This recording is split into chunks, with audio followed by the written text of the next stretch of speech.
Hello, welcome back to Rethinking. I'm Yang Ray. The issue of China's image, along with its soft power, gets featured prominently these days as debates flare up about whether a skit of a televised Spring Festival Gala on China's friendship with Africa carries racial overtones. I wouldn't go over details of the show of the Chinese Lunar New Year.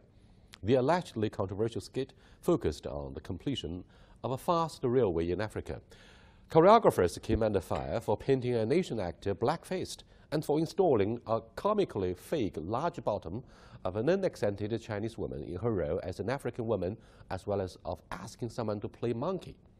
European media accuse Chinese of being politically incorrect, but most Africans seem not so sensitive, so long as I'm concerned. Is the show a big problem? Yes. This skit, as a wake-up call, does expose tip of an iceberg. We do have race ignorance, but no racial discrimination or hate, I'm afraid. Racism is based on deep and institutionalized bias against the people of color and arose from slavery. The movement of civil liberty and independence of all African countries have put an end to open and visible racial discrimination.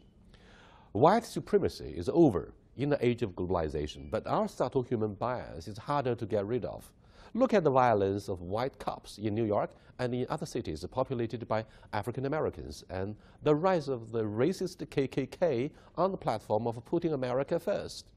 China is not alone in racial ignorance for some who are actively involved in the construction of Belt and Road Initiative. In a country where 92% of the 1.3 billion are Han Chinese, we need to be more careful and to be educated about racial equality. In fact, politically, China has been supportive of anti-apartheid policies, and we share the same bitter memories about colonialism. Hence, the huge success of the Asian-African Conference in Bandung in 1955. But why did debates about the skit go viral, causing global consternation online?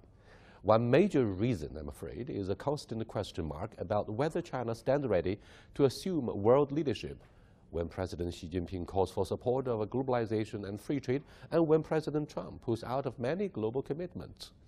German Foreign Minister Sigmar Gabriel calls for transatlantic unity against an alleged Chinese attempt to rebuild and perhaps replace the world order, which he says is built under Western values of libertarianism. But won't he take a second look at why populism rises so fast in their own backyard? China says it shows no interest in the competition for political institutions or superiority, and that the BRI does not aim to replace the current world order. An uproar first took place inside China to reflect upon a reckless mistake about the skin color. However, it is an increasingly skeptical Western media crusade that has triggered the online debate about China's global ambition through the BRI. The essence of the Belt and Road Initiative aims to build interconnectivity through a far-flung infrastructure network and to be more inclusive in pursuing co-prosperity. Racism is an evil that will never get in the way.